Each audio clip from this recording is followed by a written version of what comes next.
Hi, all, and welcome to this week's You Are the Magic live chat series. Today, I'm super excited to be talking with a really great friend of mine, Lisa Strandberg. Hi, Lisa. How are you going? I'm great, thanks, Kylie. How are That's you? good. I'm good. Lisa's based up in Brisbane, and she is one of my nearest and dearest friends. We've known each other for about 21 years now. We first met in Canberra when we were part of a graduate program way back in 2002, I think it was, and we've been friends ever since. So I'm just so stoked that she's on the program today because I love her story. I love the journey that she's been on, both professionally and personally. And I'm just really keen for her to share that with you. So let's jump into it. Hi. So do you want to, Lisa, do you want to share a little bit about you and your journey and yeah, what you've been doing over the last 20 odd years? Oh, not much. Thanks, Kylie. That was a really beautiful introduction and brings back a lot of memories. It was really nice. Yeah, so 20 years, I guess you kind of highlighted where we met, and that was kind of where I started my career as a grad in the Department of Employment and Workplace Relations as it was back then. I guess I've had a keen interest in industrial relations, particularly for a long time, which started even when I was at school and was working in my parents' own small business and interpreting awards and those types of things back then, and doing business and legal studies, and then, branched out to law and business in uni and really wanted to focus on that HR and industrial relations type work. Yeah. And then, 2002 ended up in Canberra, and the things just, went loose from there. There was a lot of fun memories, absolutely, in that time. I'm totally there with you. Yeah, yeah. And we were in our early to mid 20s then.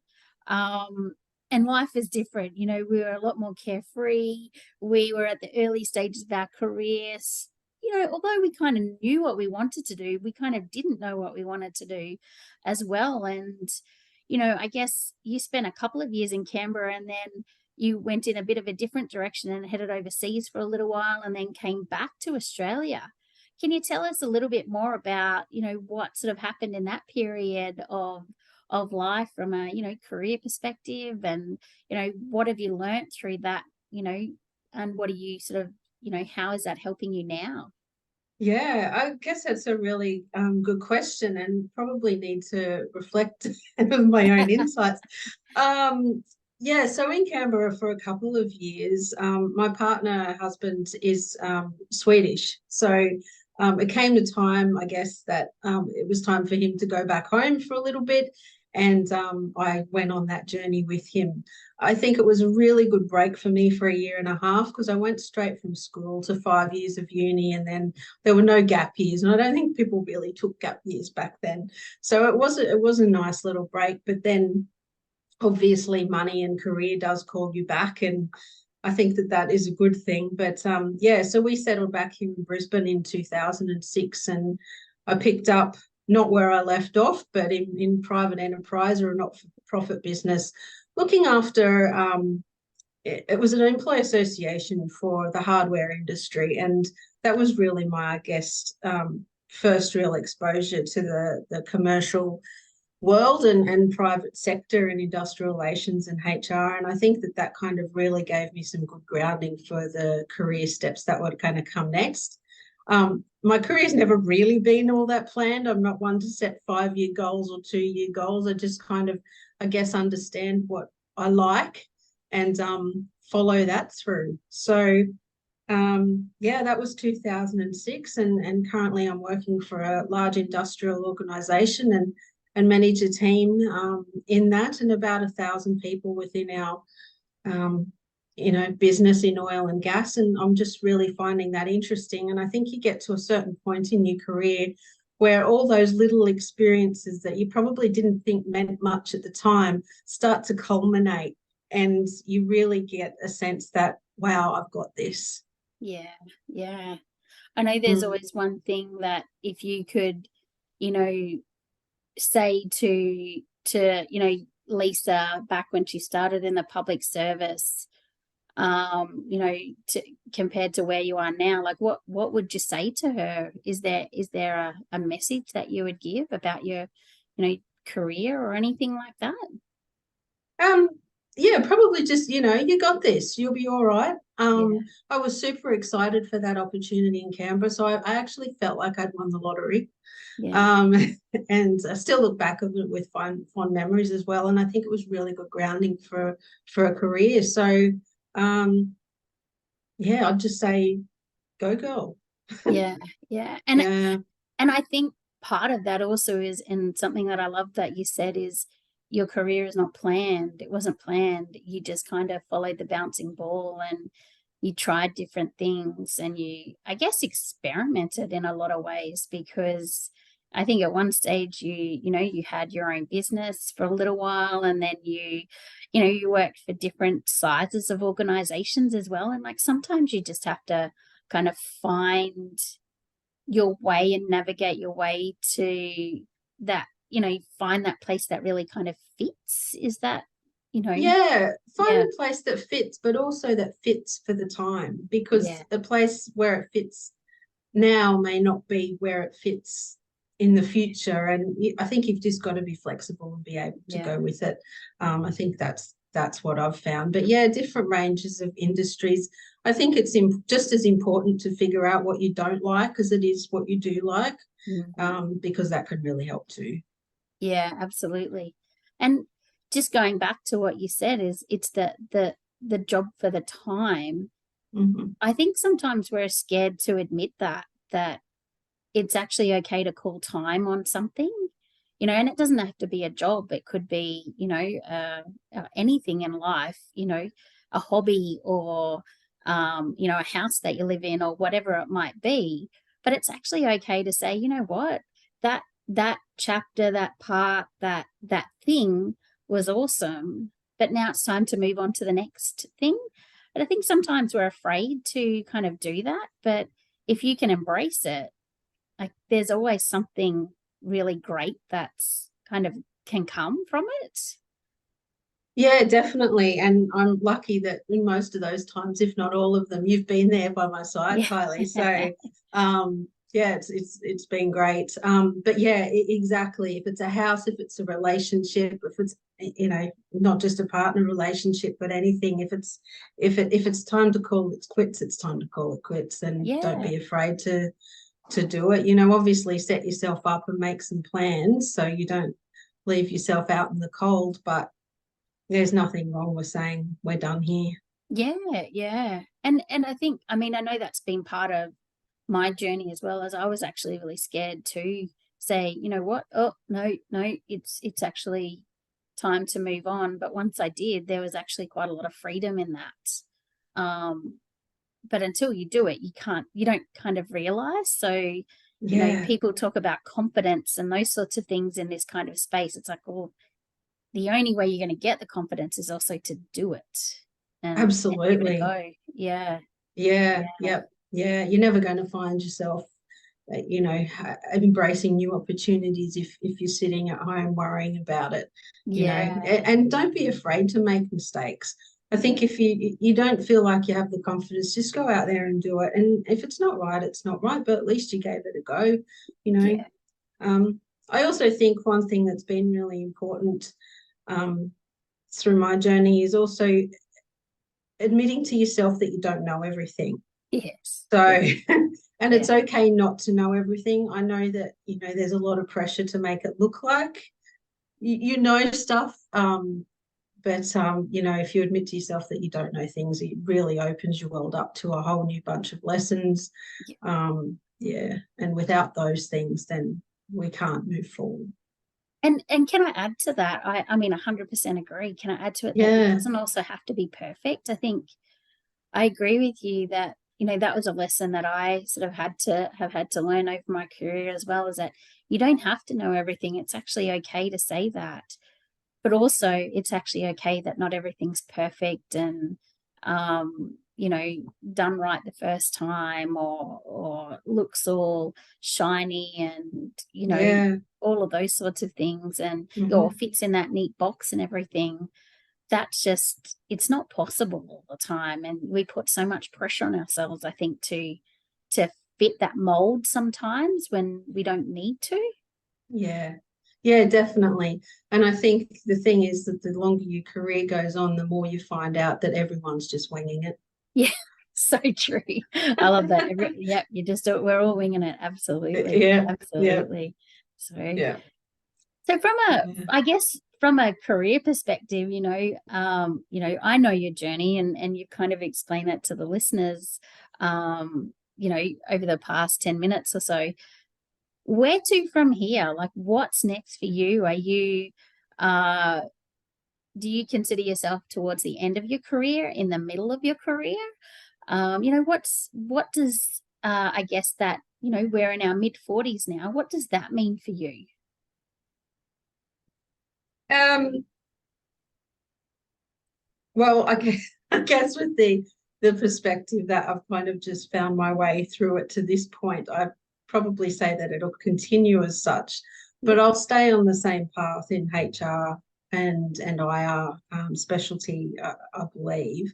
Um, where that's going to head me, well, I'm not 100% sure, but I feel that now I'm not definitely not at the end of the career. I'm probably just past the middle. I would say there's still a lot more for me to learn, I think, but I think these times at the moment are about consolidating, working in a role, consolidating things that I've learned to date, and thinking about how I apply them and apply them well to get really good outcomes and results, I guess. Yeah. Yeah. And I Yeah. think I think also the industry that you're in the HR industry, actually needs that too right now. I think it's in a similar phase.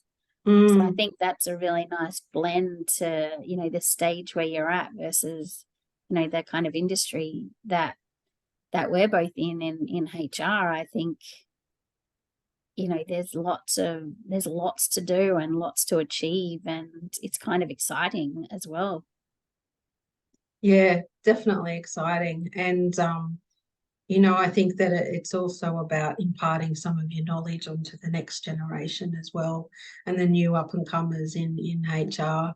Things change when it comes to certain theories and all that sort of thing, but the fundamentals, they don't. So, Yeah. yeah. Yeah. So that's been really interesting as well, and really enjoying, coaching younger members of the team and Yeah. working together for results, and really respecting as well their perspectives and where they're coming from. So yeah. Yeah, absolutely. Absolutely. That's Mm, brilliant. For our listeners, I guess, HR is, maybe a word that they love and maybe a word that they don't love. Some people hear HR and go straight to, oh, are you a hiring, firing? Is that what you mm, do? Or are you payroll? Can mm. you share a little bit more about what you think, what your perception of HR is? Because I I think, there's like an education piece just around the volume of different type of work that can be done in HR and what you can achieve by having really great HR teams in an organization. Yeah, definitely. I think people's perceptions of HR are um, tarnished is not the right not the right word, because it's negative, but I think that it's based on their experience with HR, and depends on what organisation they've been in and how that HR, I guess, function is valued, and what value as well that HR function does give. But from my perspective, HR is a range of things. Yes, it's recruitment. It can be payroll, but it's also about thinking about and delivering on how you create, a great experience for employees. And it's especially relevant at the moment, when we think about the serious shortage of skills in the labour market at the moment across an entire range of industries. and really thinking about how we retain people and what's important to them, because they're jumping all over the ship for money, but at the end of the day that's just an immediate gratification. And if you can set things up in the workplace that are appreciated, respected, people, as we know, are Yeah. more likely to stay. But HR is also about delivering value for an organisation. It's about having the right people at the right place at the right time to be able to deliver on the business strategic objectives. So it's both. I guess it's a balance between delivering for employees, but also have in mind that you are there as a business focus to Yep. deliver, what you need on those strategic objectives. So it's really broad, and it's really interesting, and especially when you start talking about converting HR to dollars. Yes. Yeah. It does. It changes things, and it changes the conversation, quite a lot. And I know we hear the term, our staff are our greatest assets, and that's absolutely true. And as much as we don't want to talk about, people in a dollar perspective, when you start to do that, it does change the dynamic of the conversation and what you can also achieve and what you need to achieve in an organization. Yeah. Because if they are a massive big part of your budget, then you need to invest. You need to invest in them because they're actually going to give back a lot more if you can do that.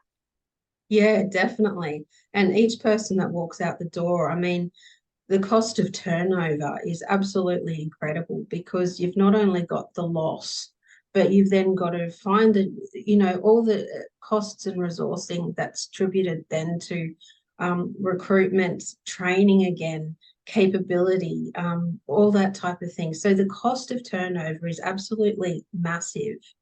And so is the cost of damage to brand when you've Yeah. got leavers that aren't happy. So, yeah, Yeah. converting HR to costs, I think you can really make a very good business case for organisations to go, oh, well, maybe I should think about this. They don't just recruit.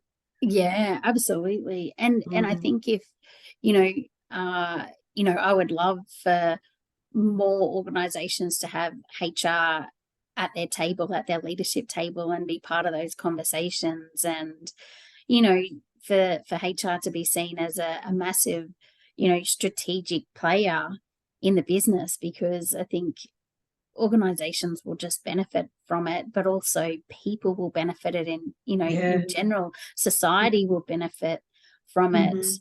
Mm-hmm. And really that's we spend so much time at work. We want work to be fun. We want to work hard, but we also want work to be fun because we're there for such a long time, of our Yeah. lives, basically. Most of our waking hours are at work. That's, Yeah. what I always say. And if it's not pleasant, it's going to be life in general won't be very pleasant. Yeah. Yeah. And tell me, Mm. the big topic or the big conversation that people are talking about at the moment is, hybrid working, people working from Yeah. home, back in the office. There's so much talk about that now. The 4-day week has been massive. And I know there's probably a lot of people that on, the listeners here that could be interested in that. Because, as we also get a little bit older, we don't necessarily want to, put all of our energy into work. We want to be able to have some time where we can actually have, a long weekend, or maybe, working part-time, or whatever that flexibility looks like for us. What's your kind of views on, the early talk about all of this? I know there's been some surveys done over in, the UK, and trials done over there, and obviously there's a lot of talk here in Australia about it. But yeah, what's your thoughts on that? Yeah, I'm in a bit of both camps. Like, don't get me wrong, I'm certainly not against a shorter work week. Yeah. That that's for sure. Um, but I think that it's I'm coming from the privileged position where I get to choose and have a desk job is such the wrong words, but I don't have a 24/7 roster. I'm not a fly in, fly out worker. I am coming from the position where I currently work. Well, standard week is Monday to Friday, 38-hour week. Yes, we work more, we work less, whatever. But a lot of people, and just because of the ways that their roles are structured, don't have the capability or access to be able to do that. And, when I think about the businesses that I've worked in and where I'm working now, where you also have people who are on 24/7 rosters, if it starts to create an us and them type of culture, and, there's a lot that's seen as privileged, and they're complaining that they have to work from home and we have to go to work. I just, culturally within an organization, it can cause problems. And I think that I don't think it's a one size fits all approach. Yes, it could be nice if you're an office based organization, but if you've got other stuff going on, you probably need to really assess how that's going to work and what impacts it may have that could be adverse.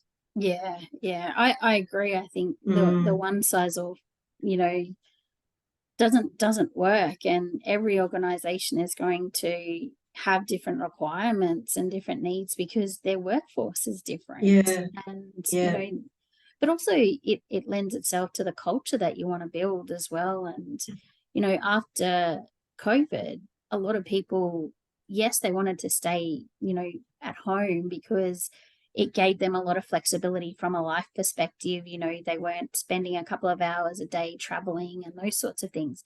But there's also this piece that I think a lot of people were wanting was from a connection. They wanted the connection back into the workplace. yeah, absolutely. They really like the water cooler kind of conversations, Mm-hmm. or just the ability to turn around and have a quick brainstorm with your colleague, or whatever that kind of looks like. So yeah, there's this dynamic and these different arguments going on that, yes, it's great on one hand, but there's these other pieces that people are kind of craving that they want to bring back in, that working from home doesn't offer. But how do you go about doing all of this? So I think this is a Yeah, I think conversation that's that's going to continue for a while. yeah, definitely. And I think how we do it is still a little bit of a mystery. Yeah, But I am witnessing more people coming back into the office yeah, because of that reason, that, it's just more productive if you just want to quickly ask a question. You don't have to set up a Teams meeting for yeah, 15, 20 minutes, and have all this formal discussion to get to the answer of a particular question, yeah, yeah, and the water cooler discussions. I mean, I was having a chat to someone last week just about that exact same thing, that they felt that they were missing information because they're not at the water cooler. yeah, So, yeah, there's definitely a case to be made about, I think, productivity and connectiveness about going back into the office. yeah, yeah. I'm Mm, looking forward to seeing where all of this is going. And I mean, I would say you and I are probably really keen to be part of the conversation in a lot of ways, and yeah, and see where we can take, and help organizations get there, because I think there's going to be a lot of trial and error and a lot of experimentation in this, kind of, forging this new pathway. yeah, And we're not going to get it right first, but I think it'll be interesting to see where we land, um, on this particular topic. yeah, definitely. And especially in an environment where, enterprise agreements are now being bargained that working from home is an entitlement. So, it's managing that as well against, Yes. you know, people's needs and business needs. So, Yeah, yeah, watch this absolutely. space, I think. Yeah, for sure, Mm. for sure. Now, I mean, we've been talking a lot, very serious around, our HR, our love for Well, it is very HR, and serious, Clem. that's not normally what you and I kind of get to. We have conversations that, well, sometimes they can be really deep and meaningful and emotional, and then other times we are just sitting there laughing and listening to great music and having a glass of wine and just talking and talking and talking And for coming up with our hours. best ideas. And exactly, and coming up with great ideas. And I guess my question to you is, can you share a little bit about what's life for Lisa like outside of work? And what do you do? What do you get up to? Because HR can be a really serious job, and you kind of sometimes have to have your game face on, if that makes sense, or your work face on when you're there. What does it look on the other side? Are you the same person, or are you like a different Lisa? Um, I think similar, but probably without the game face. Yeah. Um, I'm, yeah, I guess being, uh, I'm less extrovert, probably more introvert, which means that by the end of the week, if there's been a lot of interaction, I'm exhausted. Yeah. So just being at home, being around friends and family where you can just be yourself is really important for me. Um, but yeah, I don't know. I like to think, I guess, that I'm rather happy and fun and those types of words. But yeah, really, I just like to spend time with friends and family where it's not hard, where it's easy. Yeah. Yeah. Yeah. Yeah, And yeah. travel. Don't forget you like to Oh, travel. I the think that's travel. probably, Yes. I always forget to that's say that bit, but that yeah. is true. Because that's part of fun, isn't it? It's like I think one thing that I really love and have loved ever since we've met is you've always um you're thinking ahead from a okay, we can't just work constantly. We need a break, we'll need a holiday or we'll need a weekend away or whatever that might be. And that's a really big part of self-care and keeping going so we don't burn out and those sorts of things.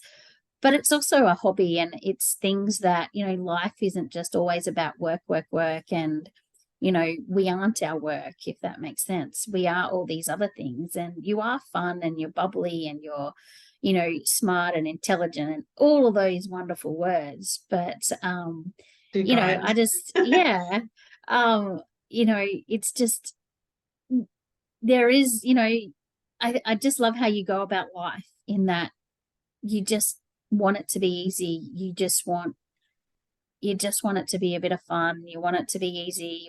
You just want to have a peaceful life, if that kind of Yeah, makes sense. Yeah. absolutely. Yep. Yeah. No Yeah. drama. No drama, no drama. None of us want drama. Yeah, yeah, that's right. But yeah, I think work, the more enjoyable it can be, the better. But it's also a tool. It's a tool for you to be able to live the life that you want to be living when you're not working. Yeah. Um, that's the way I kind of see it as well. Yeah. Yeah. Yeah, Absolutely. No, I yeah. love that. I love that. So, is there anything that you would like to share that we haven't talked about, that you think, oh my gosh, when I'm on a podcast, I'd really love to share with the listeners? Is there anything that springs to mind that we haven't talked about? That Oh, yeah, putting me on the spot. yeah, I know, Um, but you're kind of good at that. we kind of covered a lot of ground. Yeah, Um, I actually can't think of anything, to be honest, yeah. at the No, that's moment. okay. That's Yeah, okay. It is. I yeah, yeah. didn't. I We didn't. did cover a lot of ground. Yeah, and I do, sometimes I just like to throw these random questions in just I to, love it. Yeah. ask, you just never know. I got asked one the other day saying, what's something really quirky about you that people wouldn't know? And it kind of stopped me in my tracks a little bit there. Mm, And but I thought it was actually a really great question, and it made me really think though. It's like, well, what is something quirky, that people don't know? Like, they don't know that, I dance around the house when nobody's here. I mean, but is that quirky, or is that, does everyone do that? I don't know. yeah. Well, exactly. And I think always think questions that make you think about yourself always difficult to answer. Yeah. Well, at the end of the day, we don't love, well, I know I don't love talking about myself, but at the end of the day, I really love sharing stories and I love Yeah. talking to people. So I think that's how I see it. I see it as just a bit of a conversation. And, if someone can take something away from, a conversation that just sparks an idea, or says, oh yeah, let me just go and book that next holiday, or oh yeah, it's actually okay to say time's up on a job, let me move on to the next Yeah. job, or whatever it might be. It's that inspiration that sometimes we all just need, or that little nudge that we all just need. So yeah. Yeah, I think that's lovely. And mainly because you don't really know the impact that you have on others. So, sharing those stories, I think, is really important. Yeah, Keep absolutely. up the good work. Yeah, thanks. Yeah. And I Yeah. hope people are, uh, this is me stepping out of my comfort zone. For those who don't know me in a lot of detail, I am an introvert, very similar to you.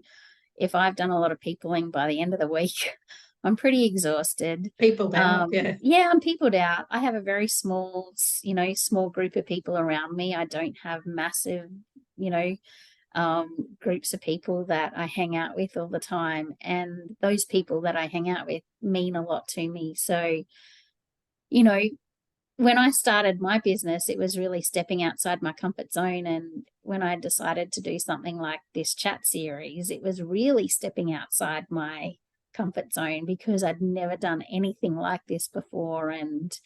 But all I wanted to do was share people's stories, and share some inspiration and, I guess fairy dust all around the world to make it all magical. So I guess in saying all of that, my last question to you is, what is one thing that either you have stepped out of your comfort zone and done, and that could be over the course of your life, your career, or what is something that you're planning to do to step outside your comfort zone in the next 20 years or something like that, or even Mm. 5 minutes? I don't know. Some weeks I feel like I'm stepping outside my comfort zone every single day with some of the issues that, need to be dealt with. But I guess, probably the last 18 months I've had, just because of circumstances, redundancies, a couple of short-term contracts. It's stepping outside the comfort zone to really sell yourself and get that next gig.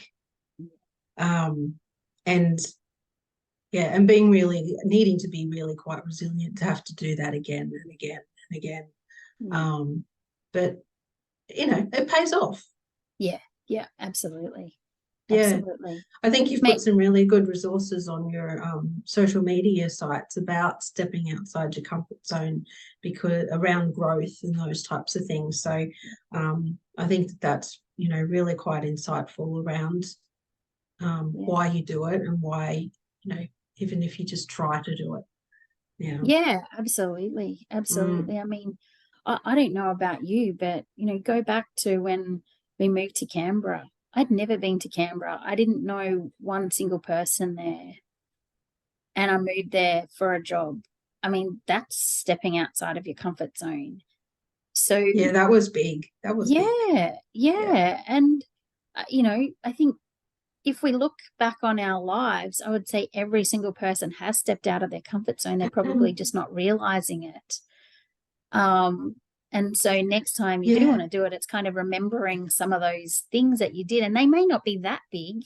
It could be, I don't know, even going online, dating. I don't know. That's where I met my partner. Again, that's stepping outside of your comfort Yeah. zone. It's Yeah. or walking up to a person at a conference and saying hi. What do you do, for work or whatever, and striking up a conversation because they might be standing there by themselves and not knowing anybody. Like, I don't Mm. know, there's And I different think degrees of each time you do it, I think it's good to remind yourself that you've done it before, you didn't break anything, and it. it was Yeah, okay. And if yeah, anything, it turned out for the best. yeah, So, absolutely. yeah. Yeah. Absolutely. Yeah. Mm. Well, thank you so much for coming on this chat with me. I just, you know how much I just respect you. Think of you like a Likewise. sister, all of those Yeah. sorts of things. And people are, stop that gushing, Stop it. we kept it pretty civilized too, because, sometimes the later the night goes on, and, we can get a little bit Champagne didn't rowdy. even sneak in. So Champagne we didn't did sneak very in. well. That's right, exactly. There's more to talk about. Lisa and I once upon a time did actually start talking about whether we need to have a podcast about talking about HR. Tell me, viewers, do you think that us starting a podcast on HR would be really helpful? I mean, I'm sure there's others out there, but do we need another one? Maybe we could start that up. Who knows? These are all the brainwaves that we have. That's comfort zone stuff. So, yeah, that's it. That's it. So, yeah. But thank you so much for joining me on the chat. To our listeners, thank you again for tuning in. Remember, you are the magic. It's all inside of you. Go out there, chase your dreams. I hope you get some inspiration from these conversations. And we will see you next time. Take care, and we'll talk soon. Thanks. It's been a delight. See you.